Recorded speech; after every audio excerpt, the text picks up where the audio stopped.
Spring training is in full swing. Let's go around the league and get ready for the season. The Suns have a big weekend. How do the Suns look? And the NHL trade deadline is over.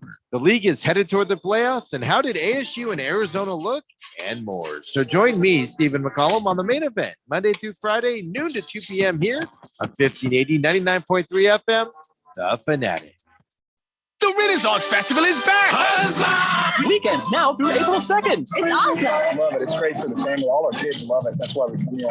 Good times can be had by all. It's the best time we have every year. It's a great time for everyone. Join us at the Renaissance Festival! Huzzah!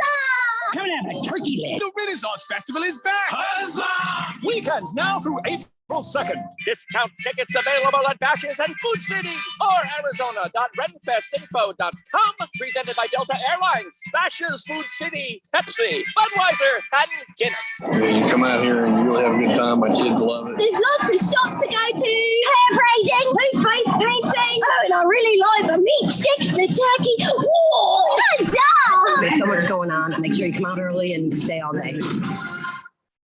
Pepsi is a proud sponsor of the Arizona Renaissance Festival. Enjoy a Pepsi with royalty at the Renaissance Festival this weekend. Huzzah! For more info, go to arizona.renfest.com. Don't you wish your life came with a warning app? Stop. That dog does not want to be petted. Just a little heads up before something bad happens. Move your coffee cup away from your computer. Oh, no. So you can have more control. Stop. You're texting your boss by mistake. Uh-oh. Well, life doesn't always give you time to change the outcome, but prediabetes does. With early diagnosis and a few healthy changes like managing your weight, getting active, stopping smoking, and eating healthier, you can stop prediabetes before it leads to type 2 diabetes. It's easy to learn your risk. Take the 1-minute test today at doihaveprediabetes.org. Warning. The cap is loose on that ketchup. Don't wait. You have the power to change the outcome. Visit doihaveprediabetes.org today. That's doihaveprediabetes.org. Brought to you by the Ad Council and its pre-diabetes awareness partners. Live from the Harman Solar Studios in Scottsdale. This is KQFN Tempe. Also transmitting on K25CD Phoenix, 99.3 FM. And K240 U Fountain Hills at 95.9 FM. All right, people, settle down. Because it's time. Time for what? Showtime. When does it start? Right now. 3, 2, 1. Let's get on with the show. Let's do it.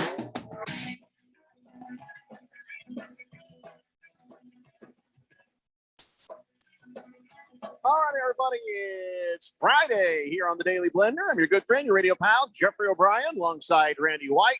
We got Keon Rose in the control room. Ralph is at his hacienda, and you guys are on the Fanatic text line, 888-368-1580, as we broadcast live in the Harman Solar Studios in Scottsdale.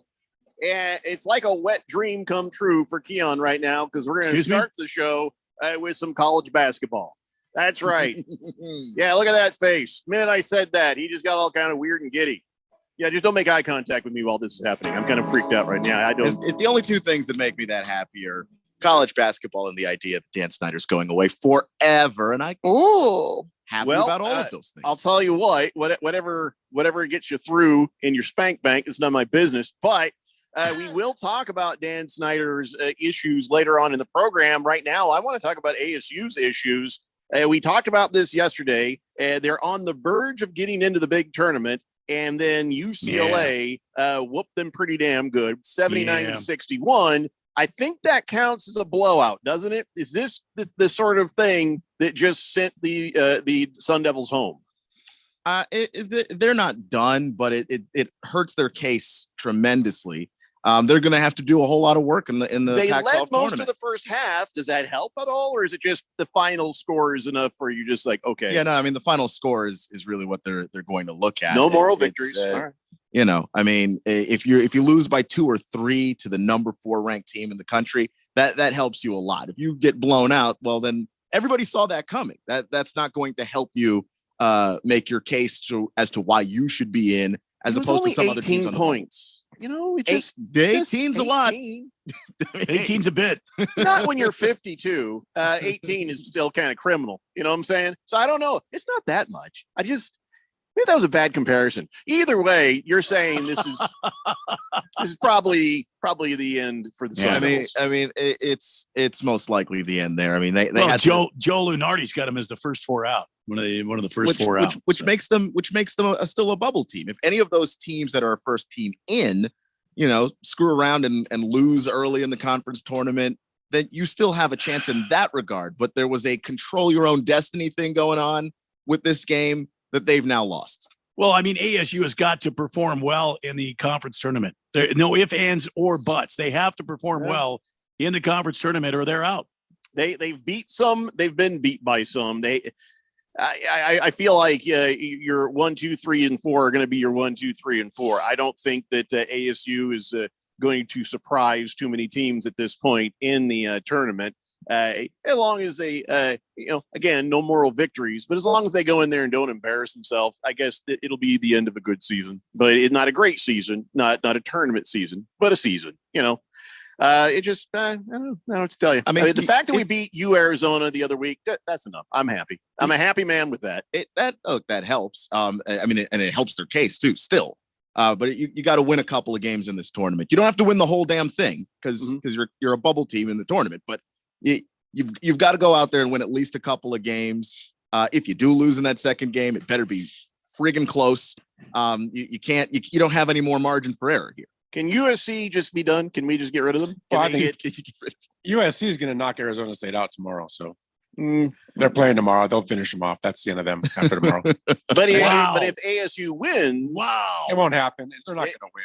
It'll be so bad for you. Yeah, it's not going to happen. And SC is going to be in the tournament, and Arizona State's not. So, spoken like a true. What do you call them? Smart person? I'm sorry. Yep, I'm sorry. Trojans. That's right. I'm sorry. Yeah.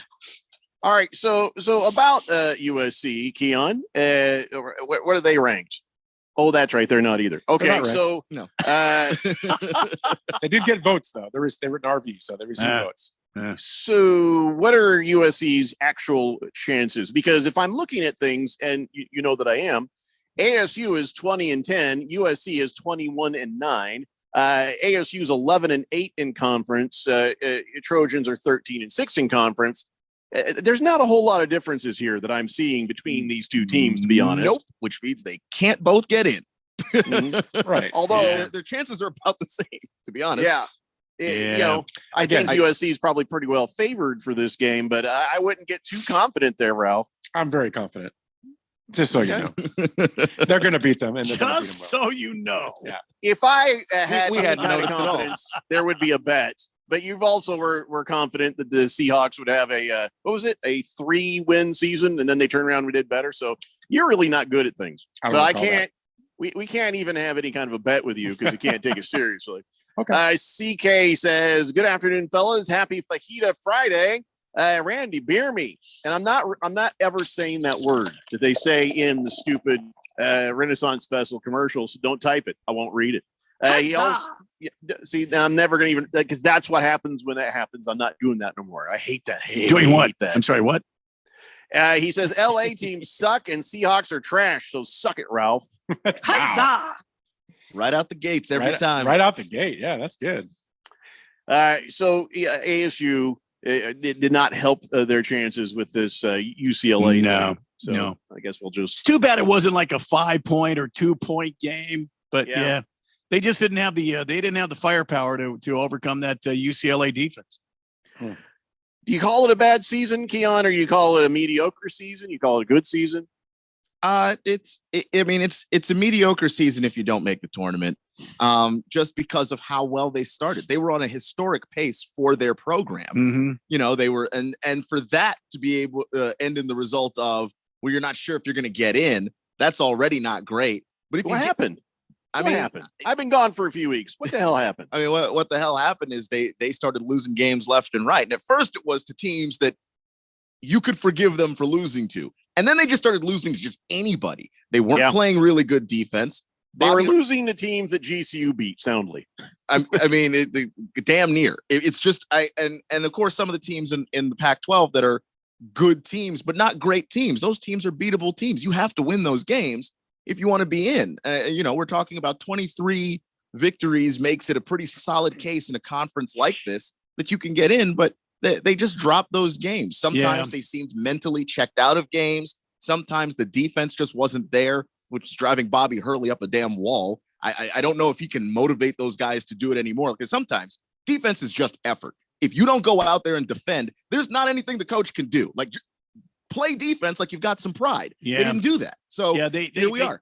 They started off on fire, Jeffrey. There was something like 11-2 or something like that, and then they started losing. When they beat Oregon State, then they lost to UCLA, they lost to USC, they lost to Washington, they lost to Washington State. They played Oregon State. It was a close game. I mean, pretty close. They beat 11-point victory, but it was close up to the end. Oregon beat them. It was sort of a meltdown down the stretch. They can't have that. It's like when they quit playing basketball. They picked a wrong time to quit playing basketball. And the Washington State loss is really egregious because they just didn't show up. Yeah. Big George. Is Big George right? Because you know what he's saying. He says Bobby Hurley happened, Jeffrey. That's what happened. He does this every season. He recruits well, but he's an awful coach. He should be fired. Fire Bobby Hurley. Okay. Outside of the fire Bobby Hurley stuff, is this something that you put on the shoulder of the coaching? If you start the season on a historic pace and then you end it in not so great. So where does the blame go? Is it Bobby Hurley? It's going to be partially Bobby Hurley, because at this point, that's the pattern. Is ASU starts Cliff off Kingsbury's pattern. It's and it's something like if it's that every single time and it's that everywhere you are, maybe it's you. You're in college basketball. The turnover is pretty high, so you don't have all the same players year after year. But every season looks like this, and this is the most extreme version of this season, where you started off so great and then you weren't even average by the time you were done. You were below average. You can't have that. You really can't have that. I do put some responsibility on Bobby Hurley, but when I watch some of those games, I got to put some responsibility on these players too. A guy like DJ Horn's a really talented player, just didn't play defense for like 3 games. I don't know what you do there. Even if you're Bobby Hurley, I don't care if you're Phil Jackson. If a guy doesn't want to play defense, I don't know what you do besides bench him, which is what Bobby did. Okay, so what happens now? Is it realistic that Big George's dreams come true and somebody gets fired, or do you think we're just going to cruise on a little longer with Bobby Hurley? I think Big George's dreams may come true just because of how long he's been here. If it were year 3, year 4, we would make excuses. We could try and figure this thing out, but it's been 7 or 8 of them. That's the pattern for almost a decade. We might have to look for another coach just to get another voice in the locker room, just to change some things up. They're 500 candidates. I'm sorry. Go ahead. Any good candidates out there? I don't know necessarily. I think you're going to have to probably wait until the season is over, and like we get in the NFL with the Black Monday, and then everybody kind of scrambles around to find who can probably help them. You're probably going to have to wait until the end of the year to see who's potentially available. Randy, I think was going to say there's been 500 FCC complaints about Ralph's hat and shirt, but there's just nothing we can do about it. I said what I was going to say was it had nothing to do with the FCC complaints against Ralph's attire today, but ASU, they've got nobody blamed but themselves. And I don't know if it's coaching. I don't know if it's just poor play. I don't know where to put where to put the moniker on this, but they're 5-5 in their last 10 games, and they should have dominated down the stretch. Okay, you lose to UCLA, that's one thing, but you lose to USC, you lose to Washington State, you lose to Washington, you lose to Oregon State. I mean, you have teams that you should have beaten, and that's what I think the committee and the people are going to be looking at. What teams did you play? How did you fare down the stretch? And are these games you should have won? Right. There's no excuse for ASU to slip the way they did at home in some cases against like Oregon at home. They lost. It was close on the game against Washington in Washington. I mean, God, these are games that ASU could not have afforded to lose, and yet they did. So beating USC, that doesn't guarantee us being back in good standards since they're such a substandard team, right? So if we beat USC, does that bring us back into right there on the edge of getting in, Keon? I think I'm sorry, you're going to Keon, but I think it does help them. But again, I think it all comes down to how they're going to do in the Pac-12 tournament. Keon, go ahead. I will not be silenced. And I'll let you, tell your side of the story there, Ralph. But I think it helps because it's not like USC is a scrub team. They're a good team. I think ASU is a good team. But the fact of the matter is ASU has played in a way that has put them in a spot where they're potentially not going to make the tournament. Playing USC, who is 21-9, they're 13-6 in the conference. I mean, that's going to help you. But you also still have to make some noise in the conference tournament. And that's ultimately what it's going to come down to, because beating USC by itself at this point, not enough. All right. So let's move on before Ralph says anything. My only question is, first of all, SC is going to beat them. That's not a question, Ralph. That's not a question. That's a statement. But when's the last time ASU basketball was relevant? How many years? I don't remember a time that they were really even all that relevant. What's it been 4 years since they were in a tournament? I mean, listen, it's no big surprise. The way things have worked in Arizona is ASU is the football school. Arizona is the basketball school. They are? And it's always just sort of been the way it's, well, they had been in the past, Arizona with Lute Olson and winning championships. Oh. So, that was sort of just the way it was. And we're okay with it. As long as we beat them in football, who gives a crap? But, when you start getting close, when you start having promising starts, then you start to pay a little more attention to ASU basketball. And now I think we're expecting more.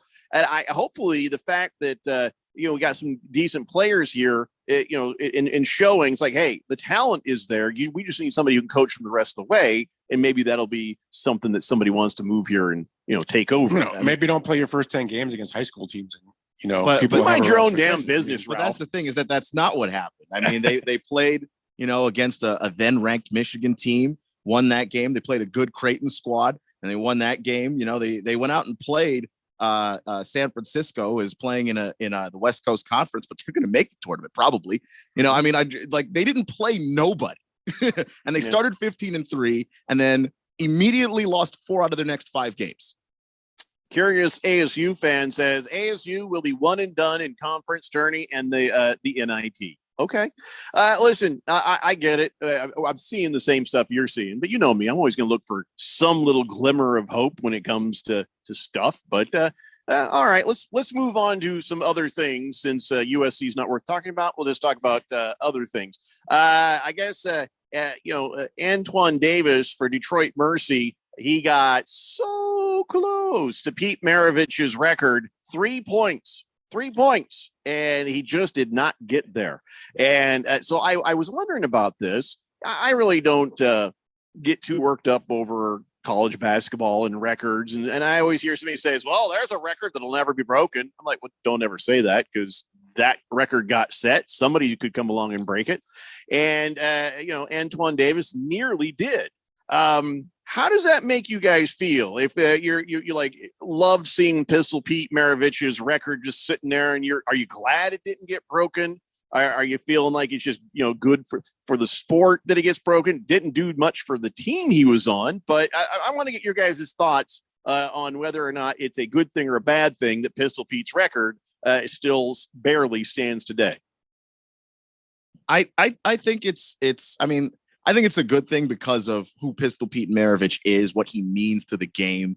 But I was still rooting for him to break the record, just because that would be something that you could see in your lifetime and say, hey, I was watching college basketball when Antoine was able to break this record. And he, by all accounts, is somebody who's got a good character, and he plays a fun style of basketball, even though, again, Detroit Mercy, as you said, not a great team.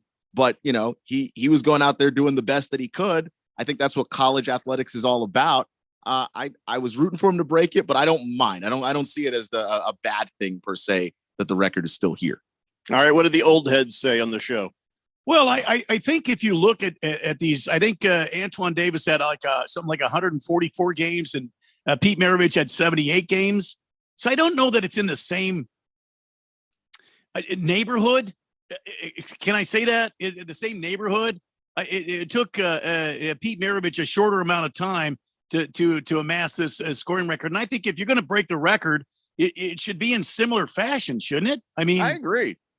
If it took a guy 78 games to score so many points, shouldn't you do the judging on what? And I'm not trying to take away what Antoine Davis has done. Certainly a talented ball player, a guy that's somebody that the NBA is certainly going to be looking at. But I don't know. That's just kind of the way I'm thinking. I mean, that's valid. I think it's hard to look at 20 years ago, 30 years ago to now because there's different games, different levels of talent. I think the players today are more athletic. They're better trained than they were back in the day. So et cetera, et cetera. But I think records need to be broken. If records aren't broken, then something's not right. We should have good players, better players coming up with the advanced training and the advanced things they do. I want to see records go down. If they're not going down, then I think maybe something's going on bad for that organization or for that league. So maybe for the entire sport when you now realize that one dude back in the day did it in half the time it took Antoine Davis. But again, you could probably give the back and forth on this all day. We have a new texter here on the text line. 2927 says, "Come on, guys, dude played 60 games more than Pete. Ridiculous to even think he was breaking a record." Well, and I agree. I agree with that. And that's what I'm saying. Also, Pete Maravich didn't have a 3-point line either. Right. So Colts fan Dan says if there was a 3-pointer back in the day, this record wouldn't even be close. It probably wouldn't be. Pistol Pete Maravich, I don't think I hope that people do remember him as the guy that could just score from anywhere at will. But the way the game is played now, the way coaches are more team oriented, you're not going to see a guy average 44 a game for 3 seasons, which is what Pete Maravich had to do to get that record. Yeah, Pistol Pete was in a league of his own. Mr. Pringle says, Ralph dominating all the debates so far, for as much as we've let him talk. Sure. Yeah, I know. We have to take a break. And when we come back, we'll finish up this little bit here with the text line. And we've got other college basketball to talk about. Then we have the NBA to talk about. Suns tonight, Suns on Sunday. Sunday is the big test, especially when you realize what Luka and Kyrie just did. It's the Daily Blender here on 1580, The Fanatic. This is Brent Musburger's action update on 1580 and 99.3 The Fanatic. The best way to start betting smarter is to sign up for a free VSiN subscription at vsin.com/subscribe. That's vsin.com/subscribe. NBA tonight, the Phoenix Suns on the road to face the Chicago Bulls. Phoenix a 3.5-point road favorite, minus 162 on the money line. Bulls plus 136. The over-under in Chicago at 222.5. Other games tonight, Sacramento at home to take on the struggling LA Clippers. Sacramento an 8-point home favorite, minus 310. Clippers plus 250. Over-under 239.5. Golden State home to face the New Orleans Pelicans. Golden State a 4.5-point home favorite in San Francisco, minus 190. Pelicans plus 160. Over-under 231. I'm Tony Desiri with your VSiN action update on 1580 and 99.3 The Fanatic. Diabetes, high blood pressure, anxiety meds, everyone's on them. If you're a 50-year-old male, maybe a bit porky, and you may even have type 2 diabetes, $1 million of term insurance may only cost you about $200 a month. Call Term Provider. Speak with Big Lou at 800-444-9336. Big Lou will find a term life policy for you even if you have type 2 diabetes, are overweight, or have high blood pressure. Term Provider has helped thousands of people like you who think they can't afford term life insurance. To buy $1 million of affordable term life for you, all you need to do is call Big Lou at 800-444-9336. Lou will make sure the scales are tipped in your favor. Call 800-444-9336. Big Lou will answer your call and work to fit you into a term life policy that you can afford. Remember, Big Lou's like you. He's on meds too. Call 800-444-9336. 800-444-9336. Business people like it straight and to the point. So here it is. Bruce Jacobs here to tell you take control of your utility expenses by calling Harmon Solar right now. They can save up to 80% on that monthly electric bill with zero down and no payments for 12 months. Level your energy costs, protect yourself from inflation. How's that for straight and to the point? Here's more. Harmon Solar is a local family-owned company that uses top-of-the-line equipment. Call Harmon Solar 800-281-3189 or go to harmonsolar.com. For the latest from the world of golf, tune in every Saturday morning from 6 to 8 for the Golf Shop Radio Show Presented by PlayGolfMyrtleBeach.com, the golf capital of the world. Hosts Mark Greenhalgh and Matt Blanchard talk golf from tee to green and everything in between. If you like golf, you're going to love Golf Shop Radio. Before you tee up, drop on in. Welcome to the Golf Shop here on 1580 and 99.3 The Fanatic. ADOT's I-10 Broadway Curve Improvement Project is in the works. It's an 11-mile stretch of Interstate 10 between Loop 202 and I-17. When complete, your travel time through the area will be reduced. Access to Sky Harbor, retail centers, and colleges will be improved, and the region will be able to better support a growing economy and more. Keep up with the project and traffic updates at i10broadwaycurve.com and stay ahead of the curve. This message is sponsored by the Arizona Department of Transportation. GCU men's basketball is back on the Fanatic. Listen along with Lopes insider Paul Coro and the voice of the Lopes, Michael Potter, for every moment of exciting Lopes action. Friday night, GCU is still in Utah to take on Utah Tech, live from St. George. The tip time is 7 p.m. Listen all season long as the Lopes make their way through the WAC and try to punch their ticket into the madness of March. It's GCU Lopes basketball, only on 1580 and 99.3. The Fanatic.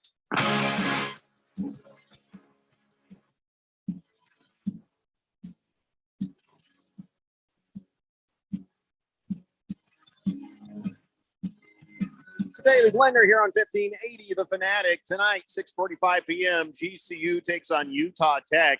And this game has a lot of implications going into the WAC tournament.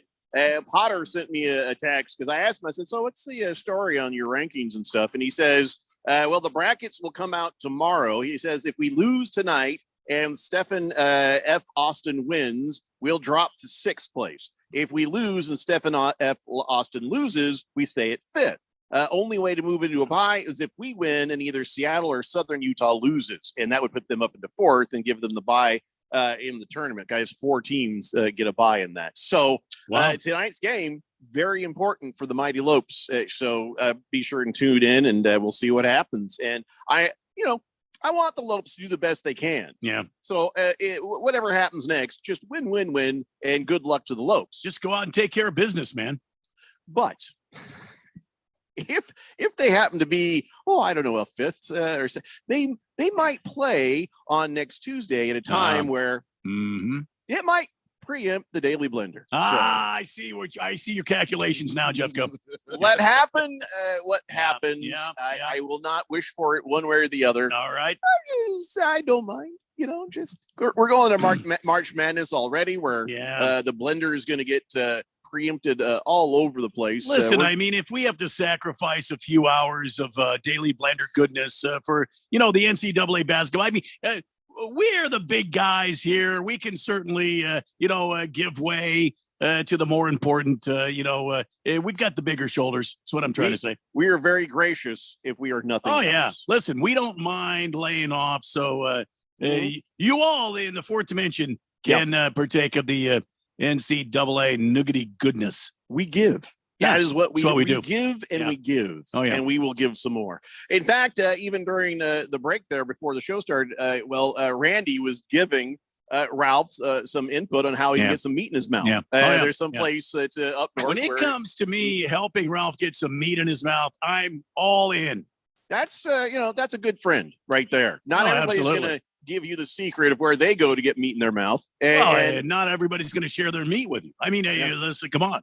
I mean, Randy will come around the station now and then and share his meat. And when he puts his meat in your mouth, oh my gosh. Well, that's tasty. That's tasty. I mean, you've tasted it yourself, Jeffco. Oh, I've had your meat in my mouth so many times I can't even count. But speaking of the meat, here's the thing: we like meat that tastes good, and we like meat that is tasty. And of course, I think everybody here enjoys a nice cheeseburger, hamburger every now and then, right? Absolutely. Nobody doesn't like a hamburger. That whole nobody doesn't like Sara Lee. Bull crap. Nobody doesn't like a good hamburger. There's a few people that don't like Sara Lee. She was kind of a bitch. Let's be honest. I'm just speaking in terms I didn't that we can say all agree that. on. She's a bit snarky, maybe a bit full of herself. You know what I mean?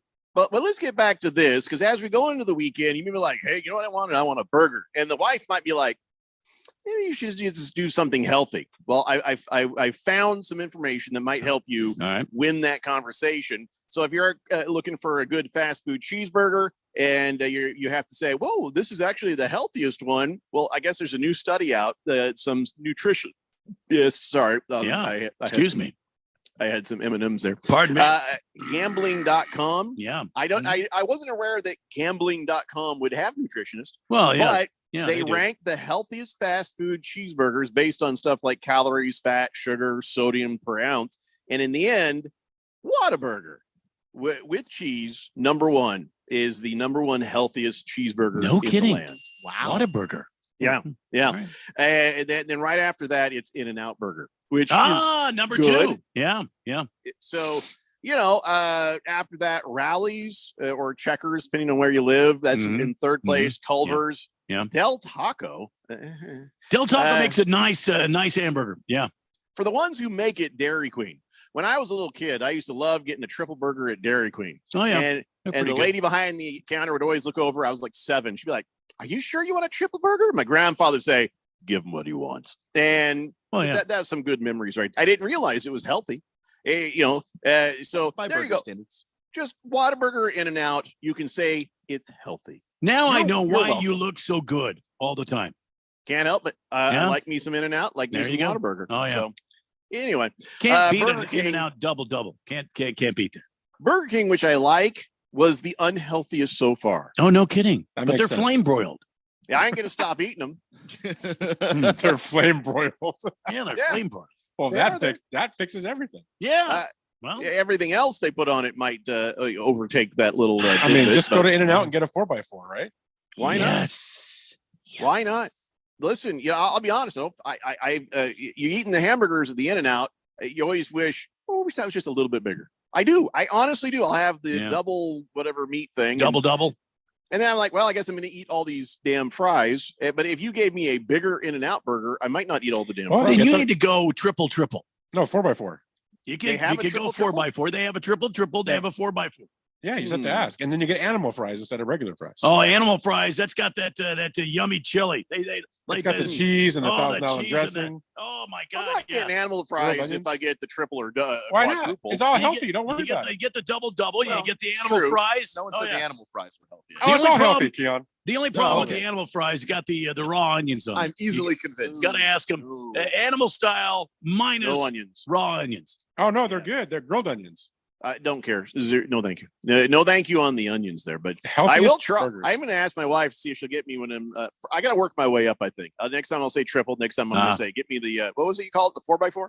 4x4. All right, Yeah. we'll do that. So whatever you do this weekend, when you look to put some meat in your mouth, I hope you get Well, exactly what you like. Jeffco, you can take the healthier approach at the In-N-Out. How so? You ask for it protein style. Yeah.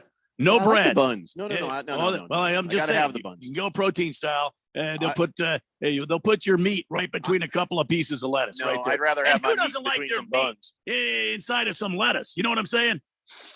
Me, I'd rather have it right in between some buns, as God intended. Well, it. that's true. Oh, by the way, our new texter from the last hour, he's identified himself. You can tell he's listened for a while because he's like, my name is UPS driver Mark. Nice. You sure you want to go with that? Because this is your only time in your entire life where you can pick your own nickname. Nice. We're not like Bob and Tempe. We don't have to be like that. So if you have a super cool nickname you've always wanted, I will allow you to think about it and change it. But if you want to be UPS driver Mark, we'll allow that too. Think about it. I'm just saying, let him come up with something like Tiger Snot. I don't know. Something Tiger really Snot's great. pretty good. I like UPS. I like UPS driver. Yeah. UPS driver Mark. I like UPS drivers way more than FedEx drivers. UPS guys bringing my stuff, it's intact. FedEx drivers, they throw it from a moving vehicle most of the time. Yeah. So, thanks for listening, UPS driver Mark. But you have the right to come up with a super cool nickname or have Randy help you with one if you like. Whatever happens. Oh, we got a ton of them. Lamborghini Kid, Urban Legends, Oily Stool, Jeffrey's Lube, Mullet Check, Fourth and Inches, the Mormon Avenger, Randy's I Big love Meat. the Mormon Avenger. The Randy's Big Meat, Butter Pits, Poo Particles, Friction Fire, Levy Winks, Not gonna lie to LeDouche. We have a bunch of them. Boogie is still working on Panty Burp. He wants that to be one. Panty Burp. Yeah. Well, we did by have the way, trouser cough as a potential one. Yeah, trouser cough is we in do there. have to put a rule on Mormon Avenger. If you are going Mormon. to take that nickname, you must be Mormon. Yeah. And Can somehow you need to prove it. We have one from last week. Do you remember that one? No. Maternals. Oh, The yeah. Maternals. Maternals. Yeah. Oh, kick you in the maternals. Right. Yeah. Took me a moment on that one. CK says, I might know Mark. Oh, well, don't out Mark. Big George says, you know what's even more crazy about Pistol Pete Maravich is that he accomplished this amazing feat all while having a massive heart defect that ended up killing him at the age of 40 during a pickup basketball game. Pistol Pete had been born with a missing left coronary artery, a vessel that supplies blood to the muscle fibers of the heart. His right coronary artery was grossly enlarged and had been compensating for the defect. That does make it even more insane, right there. I thought it was because he had those floppy socks. That you think that's what killed him? I thought that's what happened. Yeah, the floppy socks. Just in case, don't wear the floppy socks. No. UPS driver Mark says, yeah, players today are soft. Guys sitting out games, making 10 times more money in the NBA. Oh, yeah. LeBron and his cronies just ruining everything in the NBA. Well, that we can agree on for sure, Mark. Absolutely. And, you're not safe, Ralph. We are going to have some fun at the Lakers' expense here in just a few more minutes. Bring it on. I'm ready to talk Lakers. I don't see the issue. But okay. You don't see the issue that LeBron is out for at least 3 weeks before they find out how much more he's out. Street clothes is being true to his name again. And you got a bunch of no names running around out there. I wouldn't say they're no names. He's just getting ready for the playoffs. That's all. It's fine. Getting ready for the playoffs. You may not make the playoffs, man. Oh, of course we will. Okay. That I'll bet you on. I've already got a steak dinner that's coming to me for that 6 games in a row win streak thing that never happened and won't happen. It will. Yeah. It's not going to happen. Oh, it will. How many games are left? Like 18? Yeah, like 18, 19. 0% chance. 0% chance. Okay. Let's see. Colts fan Dan says, where does White Castle come on the healthy list? Yeah, you would not think on at there. the very, very bottom. Yeah, bottom. Whew, it's at the bottom of the taste list. Move. Natty Daddy says, speaking of meat in your mouth, got a pork butt on the smoker for dinner. Going to be good. Pork butt. No doubt it's going to be good. Natty Daddy also says, it's always good for the sport, whatever it is, for records to get broken. But I do agree with Randy. The real challenge is to beat the record in the same or less time than the previous record holder. I would think so, but I'm not trying to take away from Antoine Davis, but the guy did hit 600 3-pointers. You know what I mean? Yeah. I mean, do the math on that. That's quite a bit. With that thinking, does it diminish the Dolphins' perfect season then? Yes. No, wait. Yeah, how does it doesn't diminish the Dolphins' perfect season? Well, they That's were all the 12-0, games right? they had. You know, Still. It doesn't diminish it, but being an undefeated teams reach 12-0 now. You still have a regular season to finish and a playoff run. All right, but teams have reached 15-0, haven't they? I mean, so yeah, I mean the Patriots. Yeah, well, the Patriots were 18-0. I don't think it should diminish that. I think but they were 17-1. It's a different era, and now they for were an 18-1 undefeated season. You're right, Ralph. It's harder to get an undefeated season now. Right. I don't think it should diminish what they were able to accomplish Yeah. because even before they increased the amount of games, nobody else had done it. And I don't a lot think, of damn years. And I don't think that this should diminish what Antoine Davis has done necessarily. Obviously, you'd love to see it be done in the same amount of time, but like Randy said, the eras are different. I mean, college basketball got integrated 50 years ago. So it's like around the time Pistol Pete was playing, the things were different. Pistol Pete was not playing teams with, lots of black players and things like that too. So you got to take all of these things into account, and it's harder to do the math on that, except to say, I can look at what Pistol Pete did and go, dude averaged 44 points a game for 3 entire college basketball seasons. Insane. That is flipping crazy. And I can also look at what Antoine Davis has done and go, that's impressive too. We just have to accept that there are eras. Yeah. And for Ralph, the era back before when the Seahawks were good, and the era back before when the Lakers were good, and the era back before. Well, you know what I'm saying. No, I really don't. Long since passed the Lakers when say Ralph's teams were any good. but we have to kind of look at the differences in the schedules and the rules and stuff like that. So because the games, we're talking all sports, have changed so much, you just can't ever have a GOAT. You can't have a greatest of all time. There's no point. It just has to be greatest of eras, greatest of their time. That's the reason why, like, a lot of the greatest of all time arguments when I was a kid, hanging out in barbershops with, old guys arguing things. That stuff was always fun because nobody had stats. It was just, you would just talk. Yeah, you would just talk about how, this guy had, Iceman had that hook that he would do, or you would talk about what Kareem could do. Now we've just kind of made it not fun because it's like, oh, did you score more points or not? Did you win more championships or not? And we just completely ignore the eras. And that's boring to me. That's just not even fun. I think Mr. Wilbur is about to have the best text of his career. Oh boy. I can't wait. And I got to give him his due for this as a U Arizona fan. Mr. Wilbur says, you guys, you can schedule a golfing outing with Bobby Hurley during the March anytime you want, because we all know his team won't be in the tournament. Oh my God. So you don't have to worry about him canceling the plans. So wait, you can call Bobby Hurley and he'll go golfing with you? No, I'm just saying, if you say, hey, Bobby, you want to go golfing? Sure. All right, I'm going to pencil you in for, say, I don't know, March 15th. You'll be like, yeah, we're good. I wonder what it'd be like I'll have no plans. Playing golf with Bobby Hurley. Well, if he's not playing well, you can know there's going to be a ton of profanity. I would almost guarantee you golf clubs go flying. Mm-hmm. Bucking Job says, did Randy just slip in Randy's big meat? More often you know. Boomer Sooner says, good day, Blender Nation. Beautiful day in the valley. And Randy, why don't you give him a little Guinness right there? He's looking for some Guinness. All right. Kind of like the Notre Dame coach who's retiring, Mike Bray. He goes out after his last game. He starts doing shots, drinking with the players and students, and just hanging out. And he's like, hey, we're closing this sucker. There ain't no curfew tomorrow. This guy is absolutely retiring. There's no, maybe he will, maybe he won't. When you're sitting there doing shots with students, you're like, I don't even care what happens tomorrow. We're done here. So good for him. And some of those Guinnesses right there. Sparrow Square says, has Jen from accounting been taken for a Texter nickname? That one is off the table since the fictitious character has been deceased for a couple of years now. So that would be inappropriate. Sunspot, not reading that. George says Whataburger was listed as the healthiest burger on the list. Number one, right ahead of In-N-Out. Man, I've had Whataburger, and I got to say, I'm with Randy. I prefer In-N-Out. Yeah. I think we all prefer a little of the In-N-Out here. Absolutely. I think there's not a person here who wouldn't like a little In-N-Out. Anytime you can slip in a little In-N-Out, that is a good day right there. Silly Wabbit says, sorry, Phoenix, but at least Ralph's teams could say that they had an era where they were good. Thank you. Good point. Valid point. When? Sorry, when? Many errors. Silly Wabbit might need a penalty right now. No, he needs to be promoted. That's 2 minutes. No. He made a valid point. Boogie says sports eras, ARTG and BRTG. After Ralph's teams were good and before Ralph's teams were good.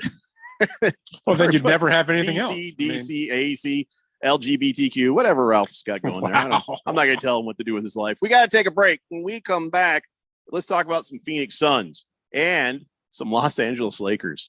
Do it. Get ready, everybody. It's the Daily Blender here on 1580, The Fanatic.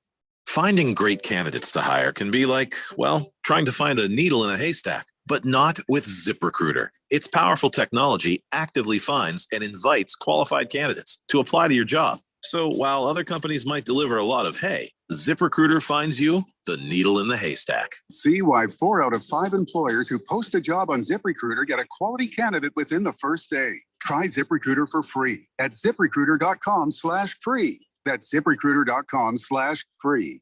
One trip down Scottsdale Road and it's obvious. Snowbird season is here. You know what else is on Scottsdale Road? The absolute best restaurant to take your out-of-town friends and family to. Kasai Japanese Steakhouse. No one does it better than Kasai, where talented Teppan chefs create the food, fire, and fun of teppanyaki. Kasai Japanese Steakhouse is dinnertainment at its best, where a delicious 7-course meal is prepared right at your table with flair. It's the perfect choice for any occasion. Choose from over 50 different items and combinations of teppanyaki. Looking for a great dining without the show? Kasai offers an awesome selection of Asian-inspired dishes and tasty sushi, happy hour deals daily until 6 p.m., and enjoy outdoor dining on our heated patio. So whether here on a golfing trip, for spring training, or just to enjoy our Arizona sunshine, don't just take your guests to dinner. Take them to Kasai Japanese Steakhouse for dinnertainment. Visit KasaiScottsdale.com. That's KASAI Scottsdale.com or call 480-607-1114. If you're age 62 or older and own a home, this message is for you. Reverse Rob here, Money Radio's expert on reverse mortgages. Learn how to tap the equity in your home and increase the quality of your life by earning tax-free income while protecting your other retirement assets. Join us for our free Second Saturdays webinar every month to learn more. This is not too good to be true. All you need to do is reverse your thinking. Call me today, Reverse Rob, to learn more at 602-REVERSE. That's 602-738-3773, or download my app by searching Retire Right with Reverse Rob.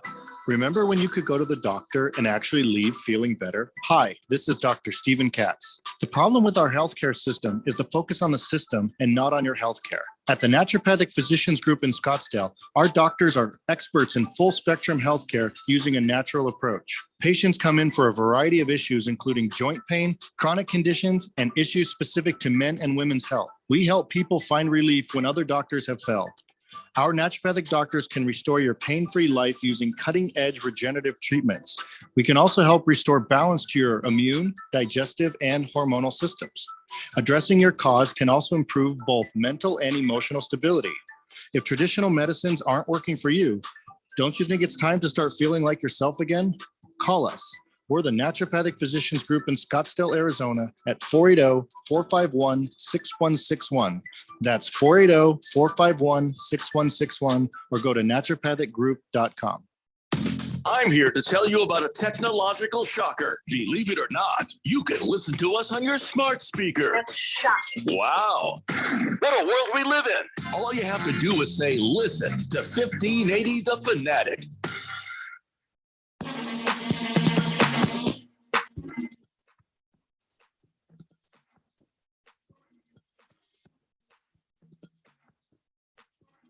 Hey, look, J-Lo had a costume change there. Way to go, girl. Wow. Hey, he went from ugly to uglier. I can't imagine. First it was Seahawks stuff, and now he's wearing, I don't know. Is that Sparks? What do you got on?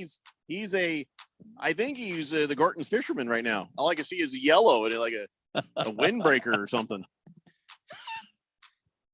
Yeah. So if you have a replica trophy, you are a dork. Just 17 of them. Ralph's gonna be like, no, I don't have a replica trophy. And then I come over to his house. Honey, we gotta hide these. All 17 of them. Hide them. we gotta hide these things. 888-368-1580. And UPS driver Mark says, shout out to yesterday's handicappers, 100% on the Kraken money line in San Diego and Portland, NCAA. Over. You don't have to say over. Is he doing that like a walkie-talkie? Or he meant they were over? They were over. Oh, okay. I think if he's talking handicap, and he was probably talking over. Oh, I thought it was like the whole thing with the walkie-talkie. You're like, okay, I'll see you later. Over. I think it's dumb. I don't think you should have to say over on a walkie-talkie. Well, you kind of do though, because it's only a one-way communication. You can't talk back and forth like you and I are. No, you can't. Because here's the thing. You don't have to say over. You know what the next sound is you hear when it's over?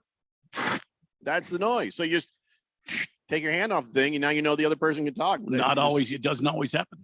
Why did we choose over for that? Why wouldn't it be next? Because I'm done talking. I'll see you down at the pond. Bring your fishing pole. Next.